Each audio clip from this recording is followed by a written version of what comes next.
ሄሎ ማን ቤት ኪራይ ባለቤት አልነገረችም? ቤት ኪራይ አንድ ወር ሳትከፍል ሁለተኛ ወር መጥቶብሃል።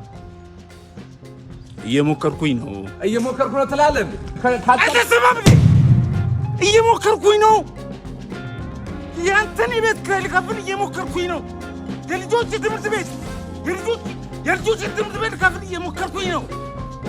የሚበሉት አጥተው እየሞከርኩኝ ባለቤት ለማውጣት ሰው አይደለ እንዴ? ይኸው ተመልከት። ይሄ ልጆች የሚጫወቱበት ልሸጥ እየሞከርኩኝ ነው። አስብ እንጂ ሁሉም ሰው እየሞከረ ነው በዚህ ሰዓት። እጁን አጣጥፎ የተቀመጠ ሰው አይደል እንዴ? ታገሰኝ በቃ እየሞከርኩኝ ነው። እንደምትሉት አላለም ኮሜዲያን ያሲኖ።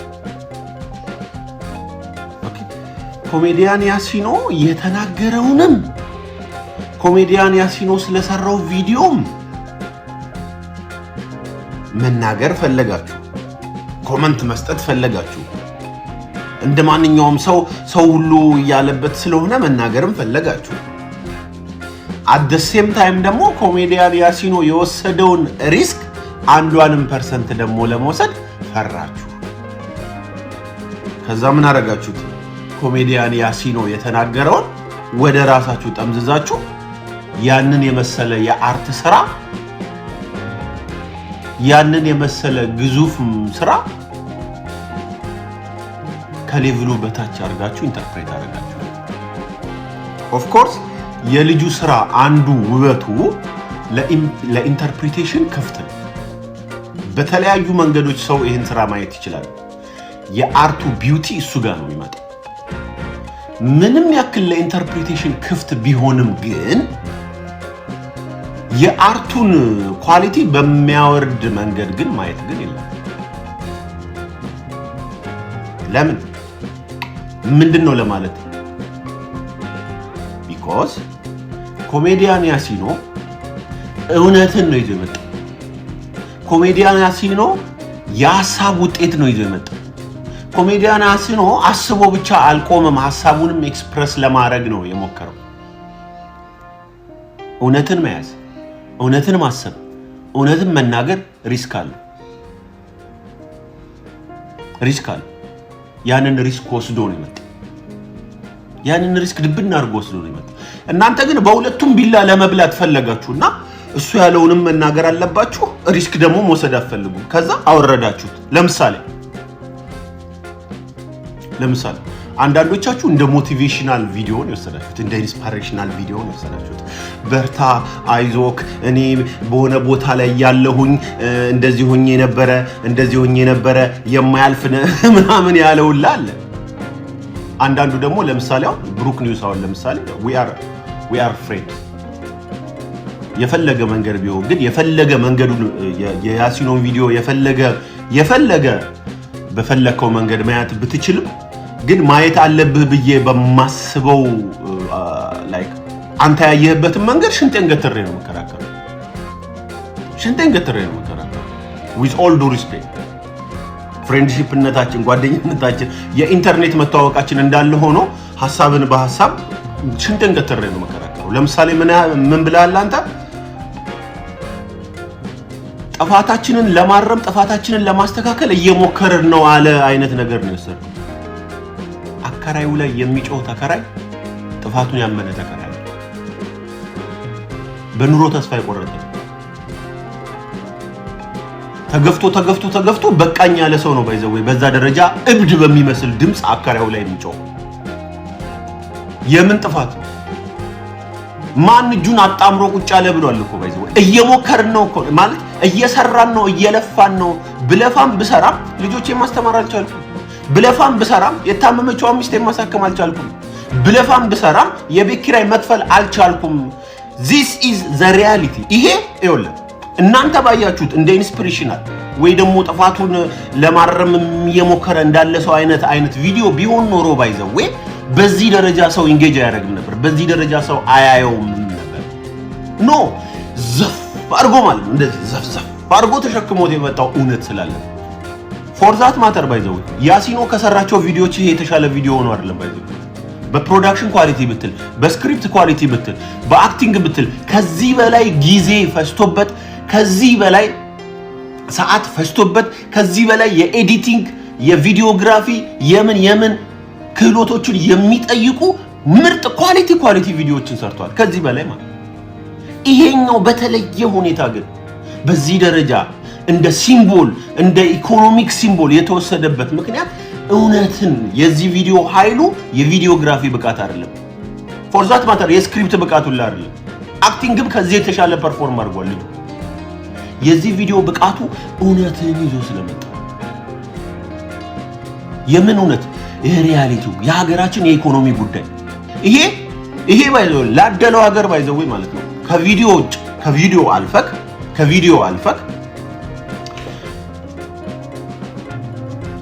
በቪዲዮ ዙሪያ የህዝቡ በዚህ ደረጃ መነጋገሪያ መሆኑ ያደለው ሀገር ላይ ባይዘው ለአቅመ ዜና የሚበቃ ክስተት ነው። ይሄ ቪዲዮ የኢንተርኔት ክስተት ላደለው ሀገር ለሬዲዮ ሾው ለሬዲዮ ወሬ ለጋዜጠኞች ሾው ግብአት የሚሆን ክስተት ነው። ባይዘው ላደለው ሀገር ሪል ኢኮኖሚክ ስትራግል የህዝቡን የሚያሳይ ይሄ ይቅርታ የሚጠይቅ አይደለም። ይሄ ኢንስፒሬሽናል አይደለም። ይሄ የተስፋ ቪዲዮ አይደለም። ይሄ ፍራስትሬሽን ነው። ይሄ የድረሱልኝ ጥሪ ነው። ይሄ የኢኮኖሚ ፖሊሲ ሰዎችንም መንግስትንም እየሄደበት ያለውን መንገድ ቆም ብሎ እንዲያስብ የሚያስችል ከባድ ኢንፑት ነው ላደለው ባይ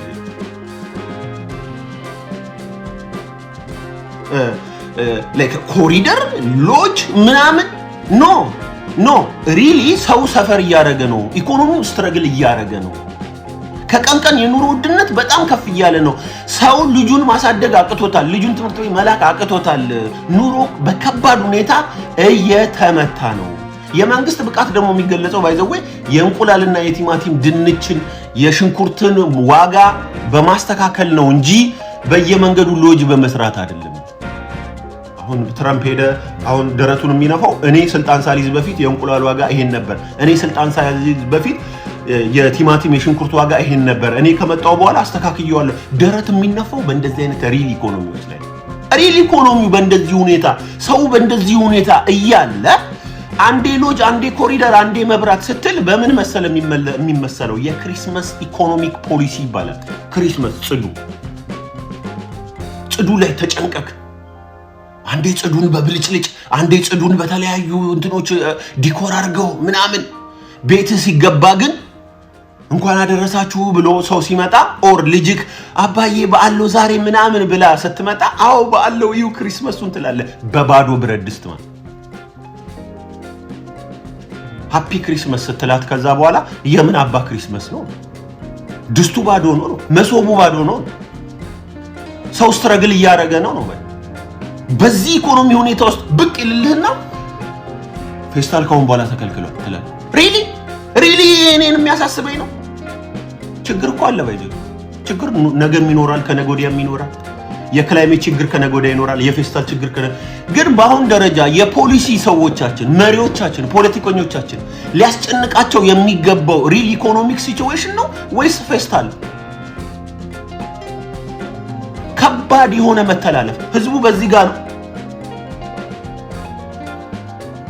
መንግስት በዚህ ጋር ነው እየሄደ። ያሲኖ ዲፒሲት ያደረገው ይሄንን ያሲኖ የጎበጠ ማህበረሰብን እውነቱን ይዞ የመጣው ባይዘው በካራክተር በኢኮኖሚ ጫና ጎብጦ ሊሰበር ያለ ማህበረሰብ ድምጽ ነው። ይሄ ሞቲቬሽናል አይደለም። ይሄ ሆፕ አይደለም። ይሄ የኢንስፒሬሽን ቪዲዮ አይደለም። ይሄ ቢሰራም መለወጥ ያልቻለ ማህበረሰብ በኢኮኖሚ ሁኔታ ማለት ይሄ ቢሰራም ቤት ኪራዩን መክፈል ያልቻለ ማህበረሰብ ባይዘው ቢሰራም የታመመ ልጆቹን ሆስፒታል ይዞ መሄድ ያቃተው ማህበረሰብ ድምጽ ነው። ይሄ ስላልሰራ አይደለም ብሎል እኮ አስምሮበታል እኮ። ማን እጁን አጣምሮ ቁጭ አለና ነው?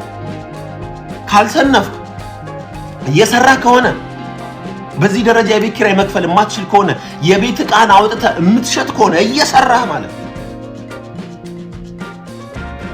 ምንድነው የሚያሳይ? እዚስ ኢንስፒሬሽናል እዚስ ጥፋትን ማስተካከል ሙከራ ኖ ኢትስ ናት። ይህ የድረሱልኝ የኢኮኖሚ ጥሪ ነው። ይህ ሁሉም ባለበት ቆም ብሎ ወዴት እየሄድን እንደሆነ ማሰብ፣ በተለይ የፖሊሲ የኢኮኖሚ የመንግስት ምናምን አካላት ለያሲን አይነት ካራክተሩን ሆኖ ለሰራው ሰውዬ ያንተ ሎጅ ያንተ ኮሪደር እንደማንኛውም ቱሪስቶች መተው አዲስ አበባ አብዛኛው ቱሪስት ባይዘው አዲስ አበባ መጥቶ ከአዲስ አበባ ሳይወጣ 2 ወር አዲስ አበባ ተቀምጦ ነው የሚወጣው ባይዘው አብዛኛው ቱሪስት ለእንደነዚህ አይነቱ ይሆናል ቦሌ መተው ቦሌ ውለው ቦሌ አድረው ከዛ ከሀገር ለሚመጡ ሰዎች ብቻ ነው ኮሪደር የሚሆነው የአብዛኛው ሰው ኑሮ ግን የዚህ ሰውዬ የዚህ ካራክተር ኑሮ ሶ ቆም ተብሎ ሊታሰብበት የሚገባ የድረሱልን አይነት ጥሪ ነው እንጂ ያሲኖ እናንተ የምትሉትን አላለም በካራክተሩ ኖ አታወሳስቡት አትቀባቡት this is የድረሱልን ጥሪ የኡኡታ ነው የፍራስትሬሽን ነው